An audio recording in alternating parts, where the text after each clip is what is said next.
Welcome to Marketplace Finds, where we show off some crazy and interesting cars for sale, judge what we think of the price, then order it in our tier list. Here we have an awful 2016 Hyundai Elantra covered in terrible taste from Wish.com, purple headlights, cringe claw mark stickers, multiple random tow hooks, even the fake vents on the hood, when the only thing fast about this engine is how fast they get rod knock. They've placed a cheap wing and too many sports stickers. It has 145,000 miles and they're still asking $5,500 when the engine will blow up very soon, but honestly it's boring when you compare it to this Honda S2000, one of the greatest driver's cars ever made, with a 9,000 RPM redline, razor sharp handling, rear wheel drive, lightweight, balanced but hit with the full Kirby livery, hood, doors, rear bumper, everywhere. It looks like the car drove straight through a GameStop clearance bin and came out sponsored by childhood nostalgia. Then you see the airbag setup, the underglow matching the theme, and the flamethrower exhaust. Truthfully, the wrap doesn't bother me, it's the fact they've airbagged and stanced a car that was built to carve corners, not scrape into them. At $35,000,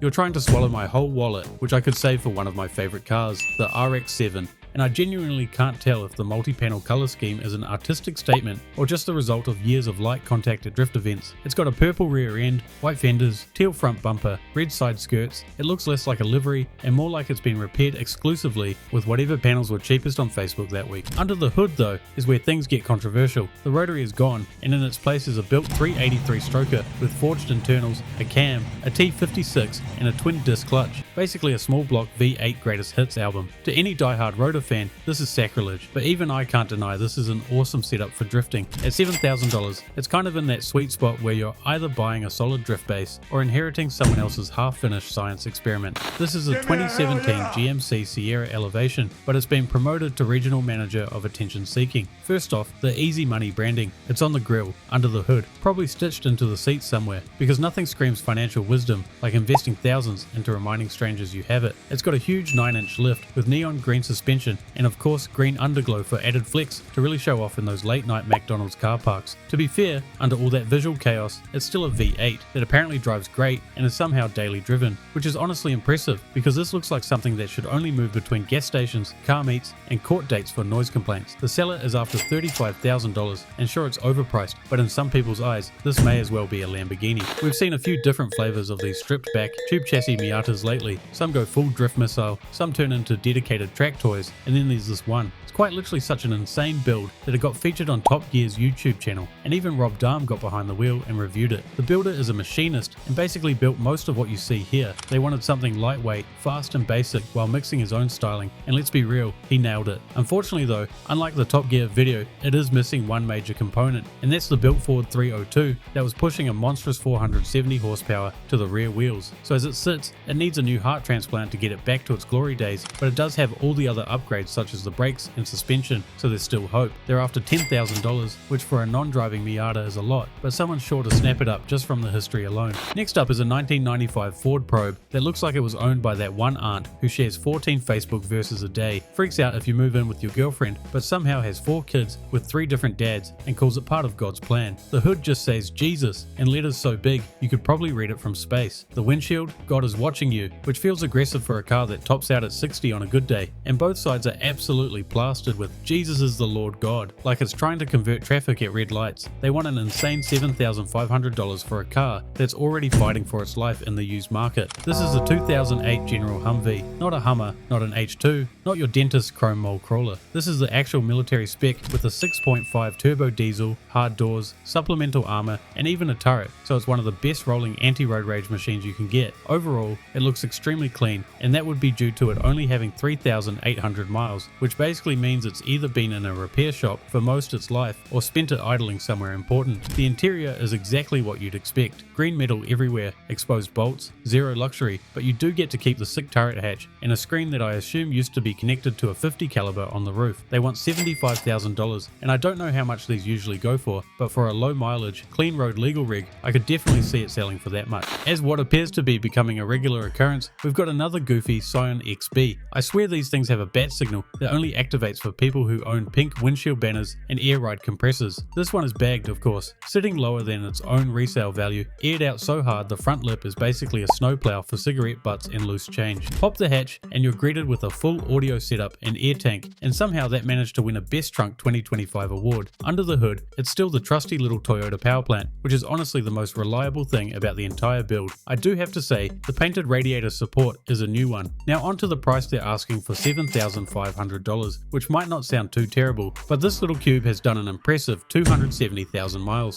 I'm not a big Jeep guy, but I am a big nerd, so seeing a Frogger arcade machine Jeep build is pretty damn cool. It's a 1994 Wrangler, and boy is it committed to the game. Pun fully intended. It's got a full wrap, a bunch of tiny rubber frogs, neon underglow, and even a custom plate that says Frogger 1. Mechanically, it's on a 4.5-inch lift with some 33-inch tires and re-geared axles, but apparently hasn't been bashed off-road much. The interior has had some updates, including some comfortable looking bucket seats and some various other dash trim upgrades. The seller's after $7,000, and I understand the look's not for everyone, but that seems reasonably fair. Next up, we've got a stunning 1967 Cadillac Deville that looks like it drove straight out of a lowrider magazine. I'm not even sure what you call that style of paintwork, but damn, it's beautiful. It's like looking through a kaleidoscope. Whoever did it is definitely skilled, and I can't even imagine how much that cost alone. Under that psychedelic hood is a rebuilt 429 big block with a mild cam. So not only does she look good, but she also sounds and scoots too. Hell, even the inside is clean with black upholstery, a classic Cadillac dash, a wood wheel, and a subtle Sony CarPlay setup so you can blast modern music in a car that was built when people thought color TV was futuristic. The price is the only thing I'm not a fan of, as the seller's asking for an eye-watering $85,000, and I'll admit it's a beautiful car, but I think they're asking for far too much. As far as custom go-kart builds on Facebook Marketplace go, this one actually looks less like a backyard accident and more like someone who at least owns a tape measure and a welder that works. It's somehow street legal with a Mississippi title, and instead of a lawnmower engine,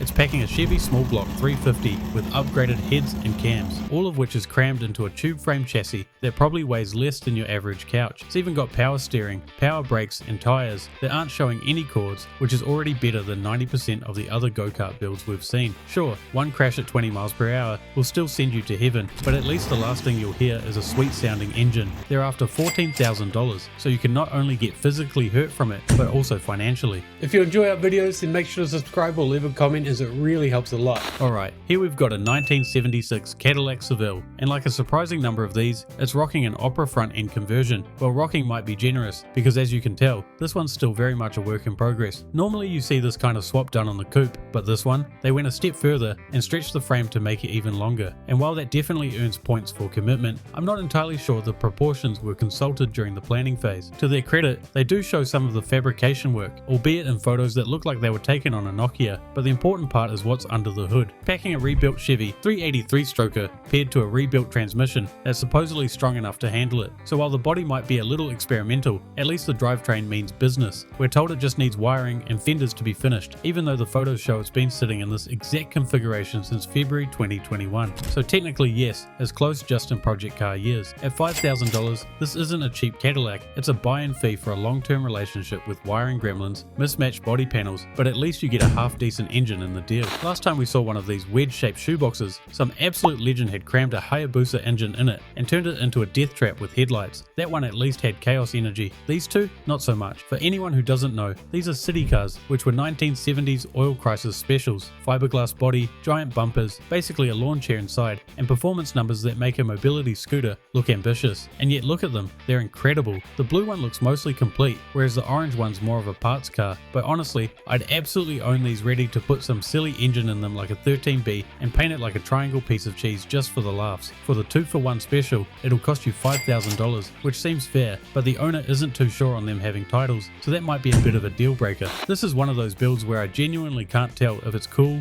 weird, or both, and honestly that's probably the highest compliment I can give it. It's a ladybug shaped four-wheeler made out of the fenders from an old Volkswagen Beetle and is powered by a 220cc engine. The electronics work, and it's even got a GPS speedometer, but there is one giant red flag the seller subtly tries to slip in, and it's not about the shape. Apparently after finishing the build back in 2024, they've only ridden it once, which screams to me that either this guy built it for his wife and she hated it, or this thing is a death trap. Either way, whoever was the crash test dummy on that day had it up to 38 miles per hour while still having half throttle left. So either that GPS is out, or that speed alone was the reason they never stepped foot on it again. They're asking $1,200, and honestly that that kind of seems like a steal, even if it is backyard engineered. Here we have a 2017 Smart for 2 electric drive, and I'm not even sure if this is a car or a Comic-Con booth that gains sentience. We've got Baby Yoda on the door, Mando on the quarter panel, and a full desert scene on the back, and this is the way across the bumper in case the wrap wasn't clear enough. Cut this guy off in traffic and he won't be pulling the finger at you, he'll be trying his best to force choke you. As far as wraps go, it's actually done really well. The whole print seems high quality and it looks to be professionally installed, which is a bonus. Sure, it's a bit odd putting it on a car that makes less noise than a microwave finishing popcorn, but I guess even bounty hunters need something economical for city patrol. They're after $9,300, which for the mileage is exactly what you'd expect. But your buyer pool is basically someone wanting cheap EV commuting and has a Mandalorian poster still on their wall. This is a Zap truck, a 3-wheeled, 72-volt, 5-horsepower electric thing. And yes, it has a tipper tray on the back, which doesn't seem the best choice for a vehicle that probably already permanently leans to one side. Imagine pulling up to a job site in this. Not a single contractor would take you seriously, even if you showed them the tipper dumping out 2 bucketfuls worth of mulch. But I'll be honest, I'm not really sure what else a vehicle like this would be used for. They're asking $3,000, which honestly feels fair,